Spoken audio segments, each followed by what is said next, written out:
Olá pessoal, eu sou Daniel Ribeiro e hoje eu vou falar um pouco sobre o Bitcoin. Vou tentar aqui fazer uma análise um pouco mais aprofundada, básica e um pouco mais aprofundada sobre o Bitcoin e eu espero ajudar aí a comunidade a entender melhor o que é o Bitcoin, né? Eu vou tentar fazer uma análise um pouco mais fria e abordar um pouco os aspectos mais técnicos dele, mas não muito profundamente, para poder ser um vídeo aí um pouco mais completo do que o que a gente costuma encontrar por aí, né? Então, eu vou falar primeiramente o que é o Bitcoin, as principais características dele, como ele funciona.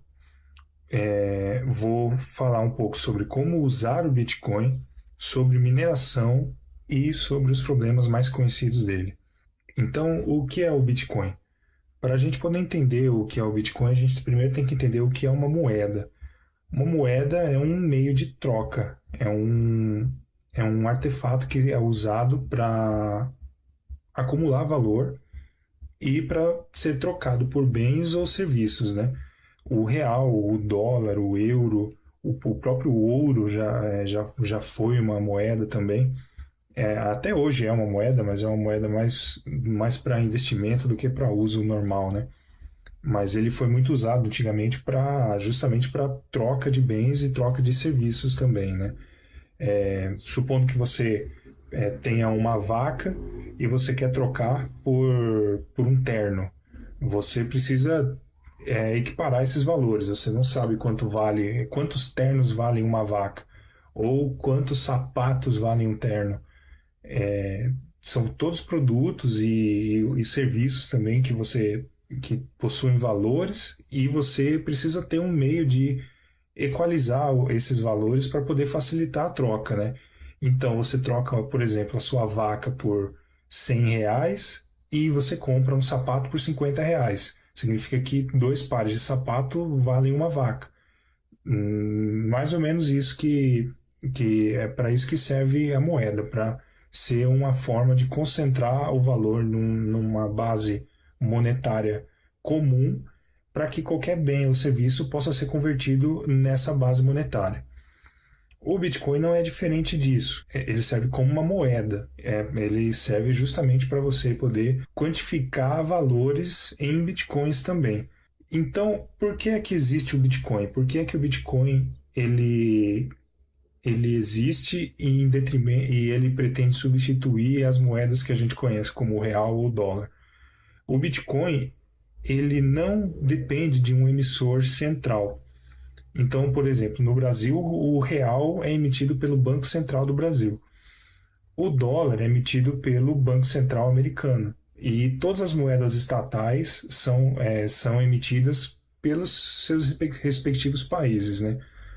O que acontece? Essas moedas, elas são moedas fiduciárias, que significa que a entidade que emite essas moedas tem total liberdade para emitir novas moedas à medida que eles julgam isso necessário. Então, sempre que faltam reais no Brasil, mais reais são impressos, são emitidos como títulos de dívida pública, como juros, enfim. O governo define a melhor forma de emitir esse dinheiro e para quem esse dinheiro vai ser destinado. E aí ele emite novo dinheiro. O Bitcoin não funciona dessa forma. O Bitcoin ele não tem uma autoridade central controlando ele.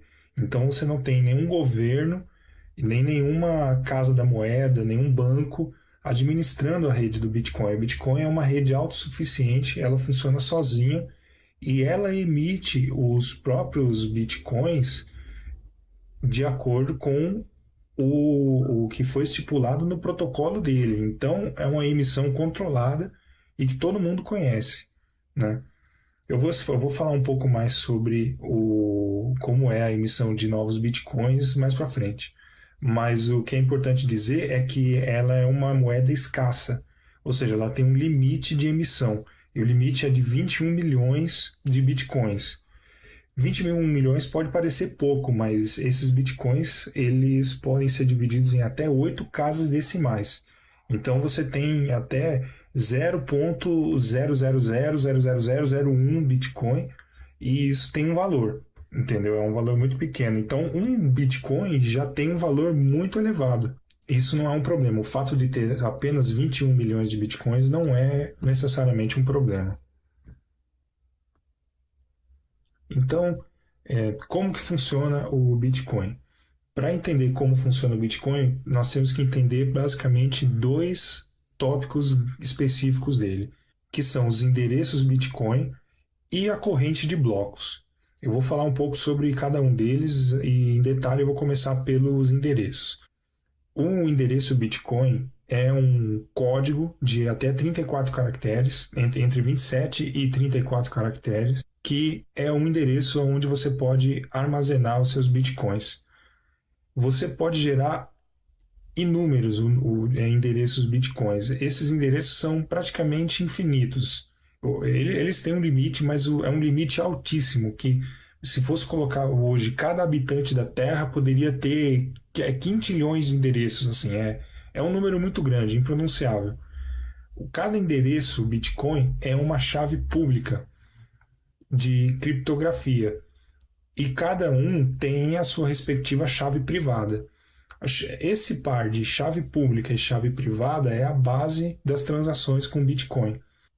A chave pública, obviamente, ela é pública, então não tem problema você informar essa chave para outras pessoas. Na verdade, você tem que informar essa chave para outras pessoas porque é através dela que elas vão transferir dinheiro para você. Já a chave privada, ela tem que ser mantida, como o próprio nome diz, de forma privada. Ela é o segredo da chave pública. Com a chave privada, você consegue gastar os bitcoins que existem naquele endereço. Então, essa é a parte secreta que você tem que manter. É como se fosse a senha daquela chave, daquele endereço. Então, você precisa manter sempre a chave pública de uma forma secreta para poder garantir a segurança do seu dinheiro, né? Um artifício que é muito usado nas transações do Bitcoin são os QR Codes, que são esses desenhos de código parece um código de barras, só que com vários quadradinhos.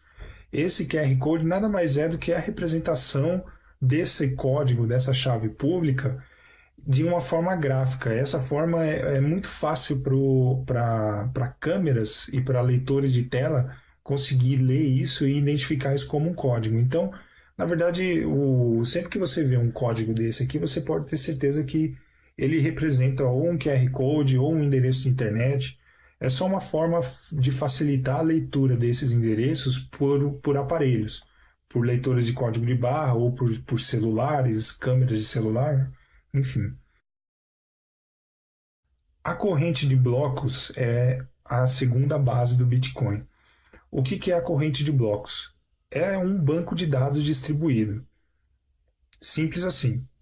A corrente de blocos é um banco de dados que é aumentado a cada 10 minutos. Esse é o tempo que o protocolo do Bitcoin define como o tempo ideal de criação de cada bloco. E a corrente de blocos, ela é formada por blocos de transação. Então, cada bloco da corrente de blocos possui internamente as transações que foram realizadas naquele momento. E a cada 10 minutos, um bloco novo é gerado. Isso significa que as transações são incluídas na corrente de blocos a cada 10 minutos. Sempre que você transfere dinheiro de uma pessoa A para uma pessoa B, isso é uma transação. Você está movimentando o dinheiro.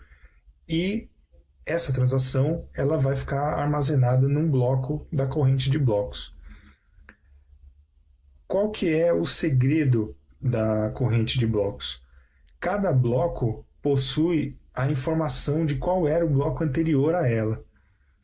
Então, para você poder reprocessar um bloco antigo, você teria que reprocessar todos os blocos que aconteceram depois desse bloco que você quer reprocessar.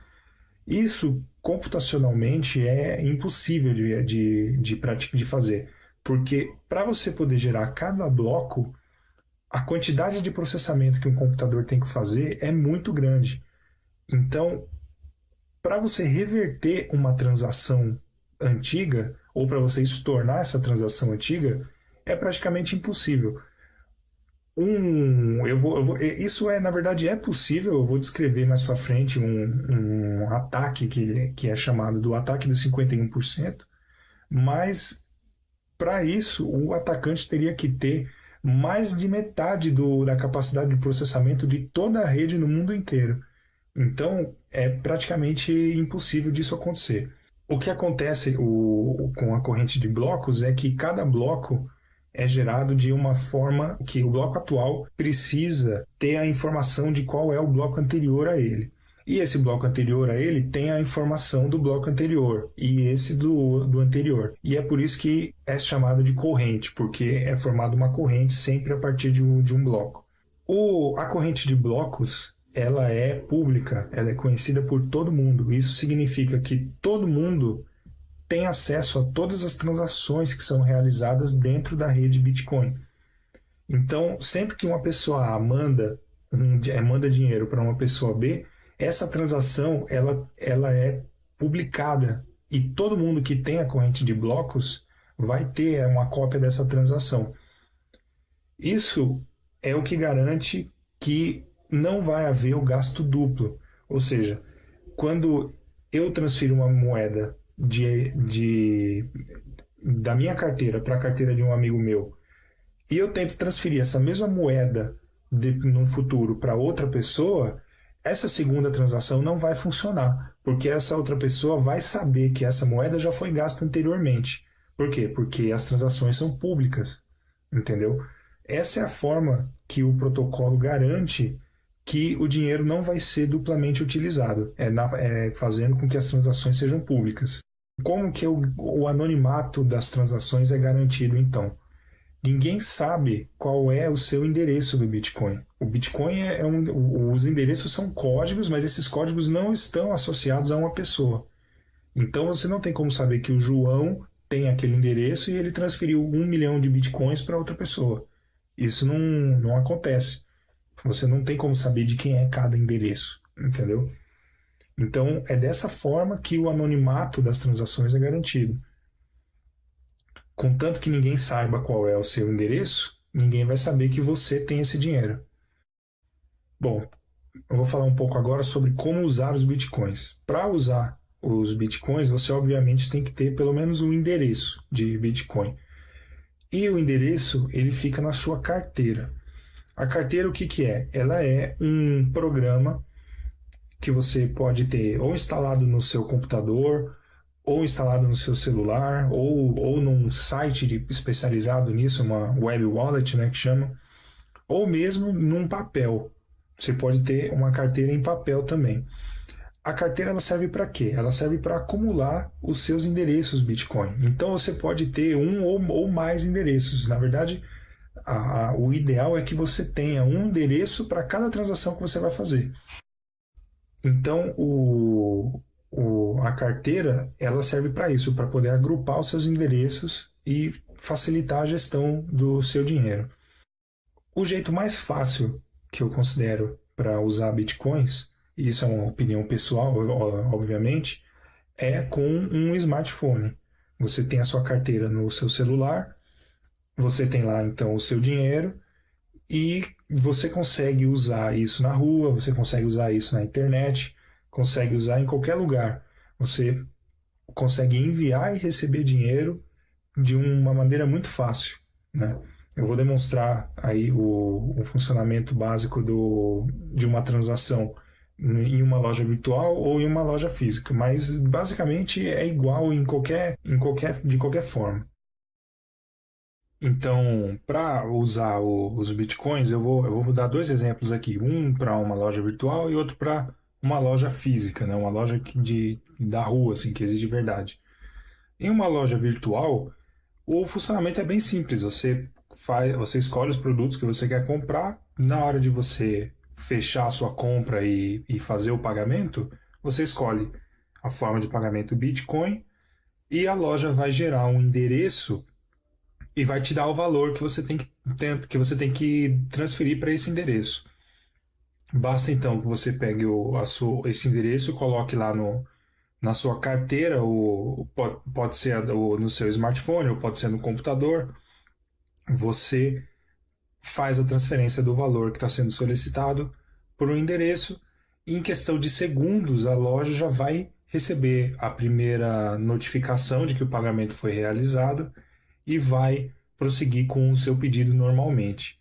Se você estiver fazendo um pedido de alguma coisa que seja mais cara ou que exija algum tipo de confirmação, a loja pode esperar que, que essa transação seja confirmada em alguns blocos antes de liberar o pedido para você.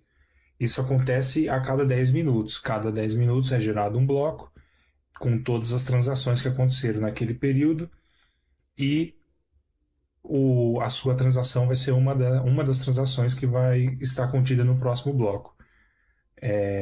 Isso garante que a transação não vai ser estornada, não vai ser revertida. A partir de 2 ou 3 confirmações já é suficiente para a transação ser praticamente impossível de ser revertida. Se você tiver... Tem até um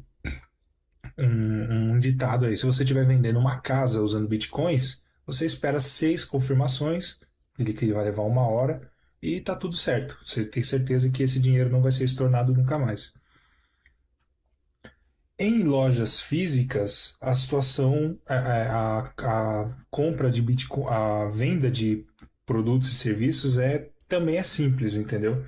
Um estabelecimento, por exemplo, um restaurante que quer passar a aceitar bitcoins também, pode ter um smartphone ou no próprio computador, no sistema de gestão, ele pode fazer a cobrança em bitcoins também. Para isso é só ele, na hora de fazer o fechamento do pedido e mostrar o valor, mostrar junto um QR Code. Isso pode vir até impresso no papel, numa comanda de papel. E aí você, com o seu smartphone, você escaneia o QR Code, faz o pagamento e em questão de segundos o restaurante vai receber a notificação do primeiro pagamento. Como as transações desse tipo de estabelecimento geralmente são de baixo valor, você paga um almoço, paga um produto que seja mais barato e tal, você pode trabalhar sem ter as confirmações em tempo real. Você vai receber a primeira confirmação a partir de 10 minutos, mas a chance de que você tenha um gasto duplo com uma transação originada a partir de um celular é muito pequena. Então, você pode ficar tranquilo com relação a isso, se você for o dono do estabelecimento, né? A compra é bem tranquila também. Bom, para você comprar ou vender bitcoins, existem basicamente 2 formas. Uma é através da casa de câmbio e a outra é diretamente de outra pessoa, né? Existem algumas casas de câmbio que são chamadas de exchanges lá fora, né? Aqui são casas de câmbio, como o Mercado Bitcoin, o Bitcoin to You, o Bitfication, entre outros aí que aceitam depósitos em reais e você pode comprar bitcoins usando reais, né? Elas são uma mistura de casa de câmbio com bolsa de valores, porque você coloca ordens de compra e ordens de venda nesses sistemas e aí você pode comprar ou vender os seus bitcoins pelo valor que você achar conveniente, né? Outra forma de fazer isso é diretamente das pessoas que têm bitcoins. Então, existem sites, por exemplo, o Local Bitcoins, onde você pode anunciar que você está querendo comprar ou vender bitcoins.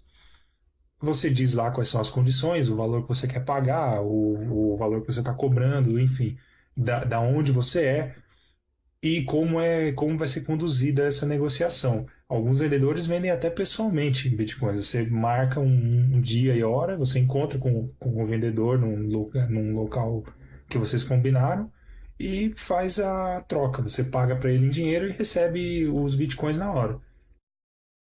Bom, eu vou falar um pouco agora sobre mineração. Eu falei anteriormente que os blocos são gerados a cada 10 minutos e que eles contêm todas as transações e tal, Mas você deve estar se perguntando se o Bitcoin não tem uma autoridade central, então quem é que gera esses blocos, né? Onde eles ficam armazenados, né? E a resposta para isso é o processo de mineração. A mineração, ela é quando é um processo computacional, né? São computadores que fazem isso. E esses computadores, eles estão conectados em rede, pela internet, né? Mas numa rede P2P, que é uma rede descentralizada, criada especificamente para esse fim. E o que acontece? Esses computadores todos estão competindo para descobrir o próximo bloco. Então, existe uma carga de processamento enorme para você poder descobrir qual vai ser o próximo bloco da corrente de blocos. Quem descobre esse bloco tem uma recompensa. A recompensa atualmente está em 25 bitcoins por bloco. Então, o minerador, né, o computador ou o grupo de mineradores que consegue descobrir qual vai ser o próximo bloco a partir de um processo computacional que demanda muita capacidade de processamento do computador, esse minerador vai ser recompensado com 25 bitcoins. Então, esse bloco vai conter todas as transações que aconteceram naquele período e mais uma transação de emissão de novos bitcoins, que são 25 bitcoins por bloco. O tempo médio de criação de cada bloco é de 10 minutos. Ele pode não ser exatamente 10 minutos, mas o protocolo tenta colocar como tempo ideal 10 minutos. Então, o que acontece? Prevendo que a cada ano, a cada 6 meses, sei lá, a capacidade de processamento dos computadores fica mais e mais potente, né, mais veloz, o protocolo prevê que o cálculo que é necessário para poder fazer um novo bloco tem que ser dificultado.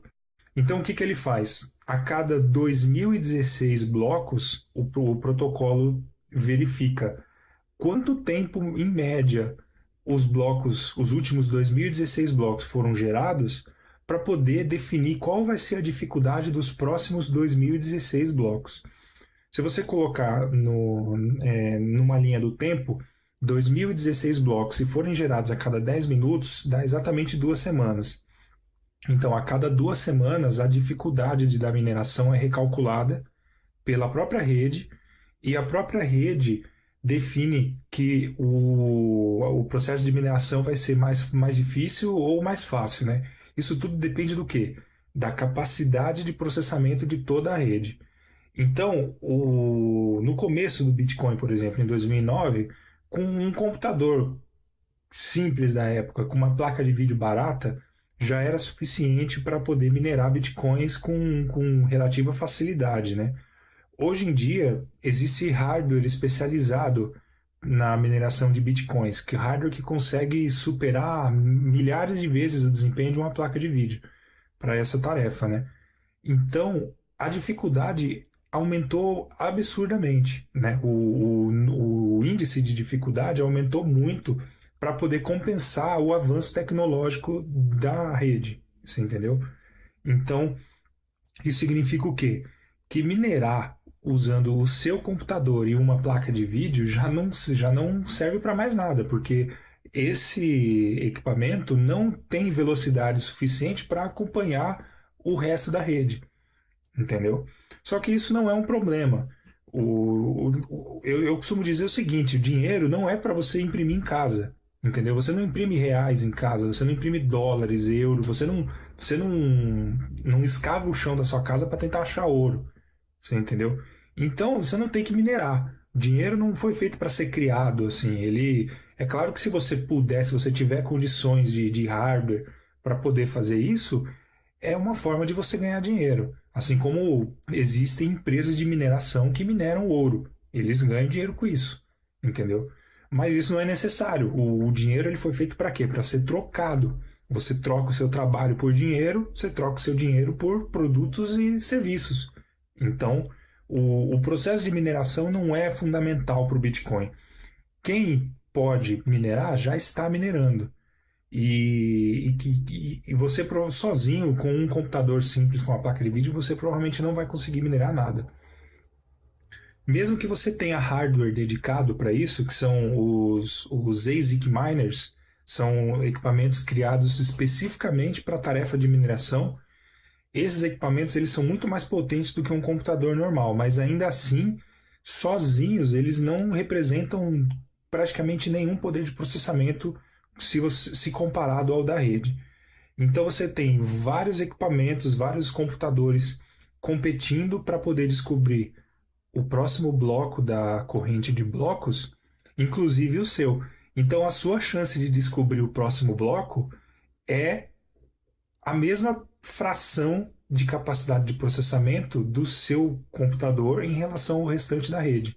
Ou seja, nos dias atuais é muito pouco, entendeu? A rede atualmente está com uma capacidade de processamento de 5.000 terahashes por segundo. Então, são 5.000 trilhões ou 5 quatrilhões, né, de assinaturas por segundo. O hash é a assinatura, é o cálculo que é necessário para poder descobrir um bloco. Então você tem 5 quatrilhões de assinaturas sendo tentadas por segundo para poder você descobrir um bloco a cada 10 minutos. Entendeu? Se o seu computador não faz nada próximo disso, então você realmente não tem que estar minerando. Você pode usar o Bitcoin, você faz suas compras, você vende, você negocia, mas você não tem que estar minerando. Certo? E eu já falei sobre a recompensa, né? A recompensa ela também é o seguinte, ela é reduzida a cada 4 anos. Então ela já foi de 50 bitcoins por bloco, agora em 2013 ela passou a ser de 25 bitcoins por bloco, daqui 4 anos ela vai ser reduzida pela metade novamente, vai ser de 12,5 bitcoins por cada bloco, e assim sucessivamente. A cada 4 anos, a recompensa é diminuída pela metade. Por que isso? Porque o Bitcoin é uma moeda escassa. Ela é uma moeda que nunca vai ultrapassar os 21 milhões de Bitcoins. E ela só vai atingir esses 21 milhões de Bitcoins no ano de 2140. Então está muito longe ainda, você entendeu? Qual que é a ideia? O Bitcoin sendo escasso, sendo um ativo que não pode ser gerado descontroladamente, ele vai se valorizar, certo? Hoje nós estamos em novembro de 2013. Um Bitcoin vale R$ 2.000. E a tendência de que esse valor aumente ainda mais e só aumente no futuro. Por quê? Porque o Bitcoin é uma moeda deflacionária, enquanto o real é uma moeda fiduciária, ou seja, uma moeda que inflaciona. O governo ele vai seguir imprimindo novos reais descontroladamente, provavelmente, e isso vai desvalorizar cada real. Comparado ao Bitcoin, que não pode ser impresso, não pode ser criado descontroladamente, ele vai só se valorizar em relação ao real e a todas as outras moedas estatais, que são todas moedas fiduciárias. Ainda sobre mineração, se você sozinho, com o seu computador ou com o seu ASIC miner, você provavelmente não consegue minerar um Bitcoin, porque se você está concorrendo com tantas outras máquinas, a sua chance sozinho de conseguir descobrir um bloco e ele ganhar 25 bitcoins é muito pequena. Então, para resolver esse problema, existem os pools de mineração, que são os grupos de mineração. São pessoas que resolveram criar grupos para poder fazer o processamento distribuído e juntas descobrirem um único bloco. Então você tem, por exemplo, um grupo com 1.000 mineradores. Somando toda a capacidade de processamento de todos esses 1.000 mineradores, você vai ter um número maior, um número mais representativo. Qual que é a ideia? É que todos esses mineradores juntos consigam achar um bloco e achar os 25 bitcoins. Dessa forma, esses 25 bitcoins são rateados entre todos os mineradores, de acordo com a forma com que cada um contribuiu para esse pool, né? Então, você aumenta a frequência com que você ganha a recompensa, mas você diminui a recompensa porque você tem que dividir ela com os outros mineradores do mesmo grupo, né? É uma forma de ganhar o dinheiro mais rapidamente, né? Bom, agora eu vou falar um pouco sobre os problemas conhecidos. Um deles eu já tinha adiantado, que é o ataque de 51%. O que acontece? Se uma única pessoa ou um único pool de mineração conseguir deter 51% da capacidade de processamento de toda a rede, teoricamente esse pool pode fazer com que o sistema seja desestabilizado. Ou seja, se todo mundo está competindo para poder encontrar o próximo bloco, quem tem mais da metade de capacidade da rede tem, obviamente, mais da metade das chances de encontrar o próximo bloco. Então, se você tem mais da metade de probabilidade de encontrar o próximo bloco, você consegue, por exemplo, reprocessar o bloco anterior. Então, você tem condições de fazer uma transação, confirmar ela e futuramente, depois de 3 ou 4 blocos, se você ainda mantiver esse percentual absurdo de processamento, você ainda consegue estornar as transações que foram realizadas nesses blocos anteriores, nos blocos desde que você assumiu o controle da rede. Então, é uma situação hipotética, uma situação que até hoje nunca aconteceu e dificilmente vai acontecer por 2 motivos simples. Primeiro, porque a capacidade de processamento necessária para isso é muito, muito grande. E provavelmente os mineradores nenhum pool de mineração consegue uma capacidade de processamento tão grande. O segundo, porém, é que desestabilizar o sistema Bitcoin não é interessante para ninguém, muito menos para quem está dentro do sistema. Então, um pool de mineração que vive ganhando Bitcoins e vive da valorização do Bitcoin não tem interesse nenhum em atacar a rede para poder derrubar o valor do Bitcoin. Você entendeu? Então, por mais que seja possível, não tem aplicação prática, não pode acontecer, entendeu? É muito difícil de acontecer e ninguém quer ver o seu patrimônio, o seu dinheiro virar pó, então isso não pode acontecer. Esse é um dos ataques. Um outro problema conhecido é o firewall, conhecido como firewall chinês. Ele, apesar do nome, ele não tem necessariamente a ver com a China. O que acontece? Na China, todo o acesso à internet é controlado por um firewall do governo que limita o que é que todo o tráfego de rede que entra e sai de dentro da China. Essa situação hipotética é supondo que a China simplesmente corte a internet de dentro para fora. Ou seja, as pessoas que estão dentro da China vão ter lá a sua rede, a sua internet interna funcionando, e as pessoas que estão fora da China também. Só que elas não vão ter comunicação entre si. Então, os pools de mineração, os mineradores da China não vão ter comunicação com os mineradores de fora da China. Qual que é a consequência disso?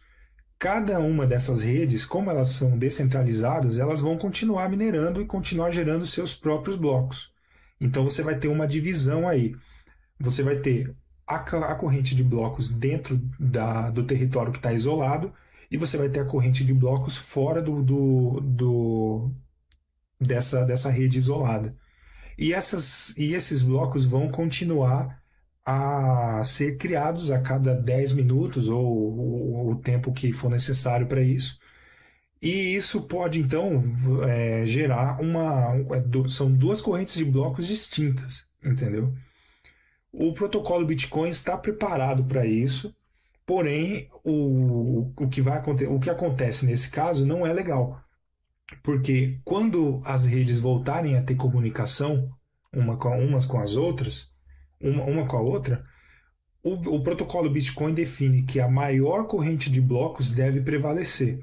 Então, se a maior corrente de blocos for a que aconteceu na China, é ela que vai prevalecer. E todos os blocos que foram gerados na corrente de fora vão ser estornados até o momento em que a rede era uma só. Então, qual que é o maior perigo, o maior problema disso? As transações que antes estavam confirmadas, agora elas vão ter que ser reconfirmadas. E se houve um ataque de gasto duplo nesse meio tempo, essas transações não vão ser confirmadas. Então, a transação que vai prevalecer é a do maior bloco e a transação que antes havia sido confirmada na corrente que não existe mais, agora não existe, a transação não existe mais. E isso pode acarretar um prejuízo financeiro para alguém. Já aconteceu da blockchain se dividir uma vez, houve um problema técnico entre versões do Bitcoin, mas isso acabou se solucionando porque a engenharia do Bitcoin, a forma como ele foi feito, permite isso, permite que as transações sejam reconfirmadas na corrente que prevaleceu, né? E a maioria das transações realmente foi confirmada normalmente, né? O terceiro e o quarto problema que eu vou relatar aqui, eles não são de ordem técnica, e sim de ordem política, que é, por exemplo, uma proibição estatal. Imagine que o governo brasileiro, por exemplo, proíba qualquer tipo de negociação usando bitcoins. Então, isso é um problema de ordem legal. As empresas, por exemplo, uma empresa que antes aceitava bitcoin, vai passar a não aceitar mais. As negociações de bitcoin respaldadas por um processo legal não vão estar mais.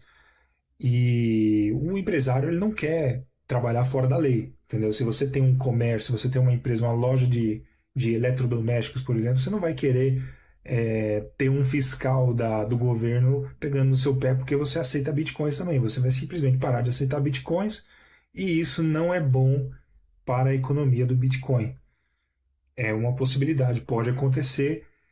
Obviamente, isso não vai parar o Bitcoin. Ele vai provavelmente dificultar a adesão do Bitcoin em um determinado país, no Brasil, nos Estados Unidos, em qualquer lugar onde ele for proibido.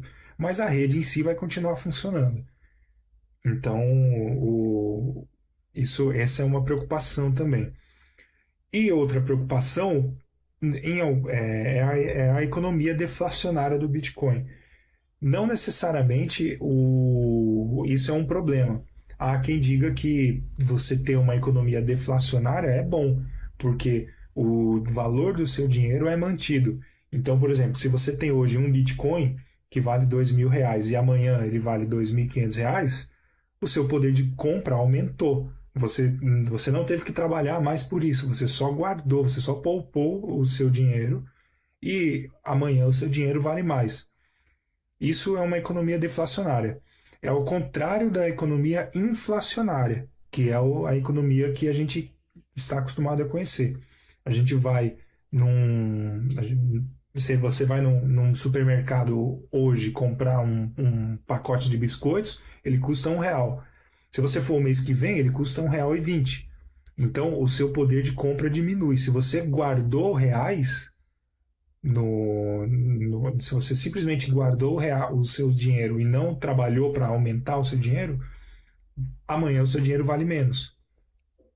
Isso é uma economia inflacionária. O Bitcoin é o contrário, é uma economia deflacionária. Há quem diga que isso é um problema, porque isso faz manter o poder de quem tem mais dinheiro. E em parte é verdade. Se você tem a capacidade de poupar o seu dinheiro, você vai ter mais poder. Só que ninguém consegue poupar para sempre. Você entendeu? Numa economia deflacionária, os juros não compensam o investimento. Os juros são baixos. Então você acaba tendo que gastar o seu dinheiro para poder viver, para poder pagar suas contas, para poder comer, para poder vestir e fazer tudo. Então, o seu dinheiro, uma hora ou outra, vai ter que entrar em circulação de novo e vai parar na mão de alguém. Essa é uma forma de fazer a economia andar, né? Outra forma é a forma como a economia inflacionária que ela obriga todo mundo a trabalhar para poder manter o valor não o valor do dinheiro, mas manter-se no com dinheiro, com poder de compra equivalente, entendeu? Então você tem que trabalhar para você poder ter dinheiro, para você poder emprestar dinheiro, por exemplo, os outros e cobrando juros por isso. Os juros é sempre o valor da inflação mais o valor do seu lucro. Então, os bancos ganham muito dinheiro com isso e essa é uma forma de abordar também. Eu não vou dizer aqui o que é melhor e o que é pior, mas isso fica para você, né? Bom, então só para concluir, a gente viu que o Bitcoin é uma moeda escassa, então ela é deflacionária. Ela não é controlada por nenhum governo e nenhuma empresa. A emissão dela é constante e conhecida por todos.